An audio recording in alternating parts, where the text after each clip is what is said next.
Hello, happy Monday. I hope you guys have had an amazing weekend. So, welcome to social studies lesson. And here's the deal. We have finished our main Middle Ages, medieval times unit.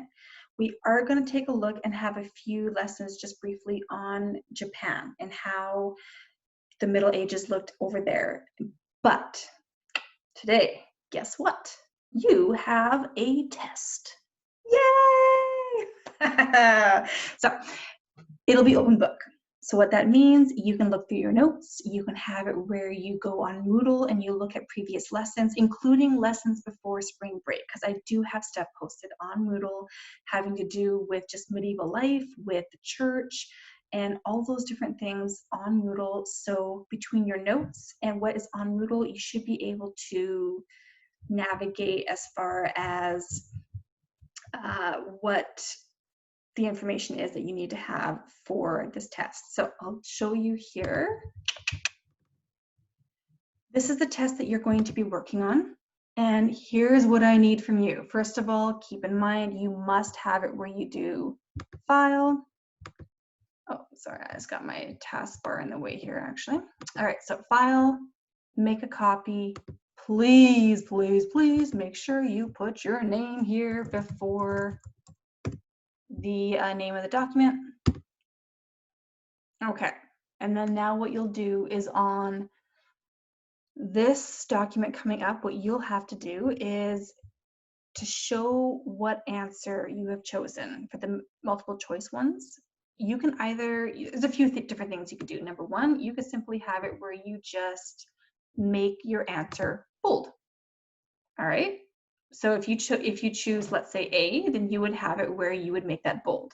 Or what you could do is you could also highlight it. You do need to make sure that I know which one, like you can't have it where you highlight it in a color that makes it so I can't see what you have there. Like I must be able to see very clearly which one you have chosen. Otherwise you'll get it marked wrong. Or you could have it where you just simply change the color of the text for the answers that you think are correct. All right, so please make sure that you are very clear. I would say either having it where you make it bold, or you highlight, or you change the font color for the answer that you've chosen. If you choose one of those three, I should be able to find very clearly what answer you have chosen.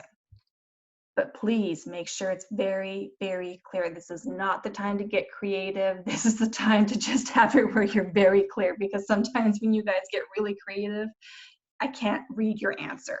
And so if I can't read it, it doesn't work. Okay, so that's for the first couple pages here. And then, my apologies, that's actually the first 3.5 pages. And then what you'll do is, now you're gonna have to think back. You're gonna have to think back to when we did the fall of Rome. Remember how we did that, what is it called, a simulation? And so you had to choose different emperors, and you had to be able to figure out as far as if you could have stopped the fall of Rome, and in the midst of that game, you found out a lot of the reasons why Rome fell. And I do have that on Moodle. I do still have that game, and you can go through those different resources. And then we do know, we've talked about the divine right theory, and that again is posted on Moodle amongst your notes that we've been doing.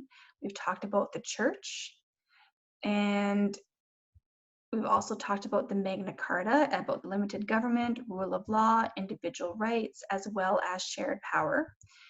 And what you'll need to do is make sure that you explain in your own words, what does it mean?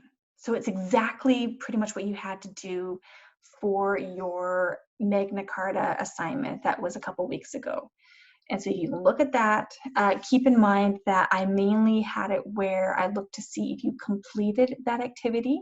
So you'll want to make sure that your answers have good details in them. I'm not expecting you to be giving paragraph answers or anything like that, but maybe a good, a couple sentences, 1 or 2 sentences that clearly show the main idea of what each of these principles are. But keeping in mind, you can take a look at what I already have there, but don't just copy and paste. I do need to make sure that you are putting this into your own words as well. And then that's it. So you really are just focusing on the Magna Carta. You're focusing on divine right theory, the church, as far as how they've influenced. So that means that if you had it where you lived back in the Middle Ages, how would the church have influenced your life? We've talked a lot about how there's pros and cons. I need you to have it where you're looking into that. You can talk also, let's say how we've been saying how there's options. If you were if you're going to be part of the church, there is options for you to be able to rise up the ladder of power. There's opportunity to advance. And so if, let's say, you were coming from a poorer family, then this is probably one of your best opportunities to advance in life.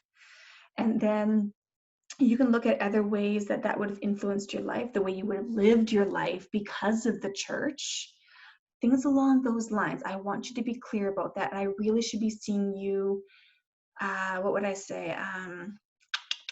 I should be seeing you drawing from the discussions that we've had about the church, its impact, what was the basic hierarchy of the church, and how, because I was talking about as far as how you can move up the hierarchy in the church if you're part of it. So I should be seeing you provide some decent details that have to do with the ways that the church would have influenced your life if you had lived in the Middle Ages. And then again, divine right theory, as well as having it where you give 3 reasons for the fall of Rome, going back to that activity that we did earlier in the school year. So it's open book. Look through your notes, look through the videos, and then have it where you share the document with me when you're done. Okay. I hope that you are able to get through it well, and congratulations on finishing our primary Middle Ages, medieval time unit. I know that's taken up the bulk of the year, but at the same time, quite frankly, that's like 1,000 years right there.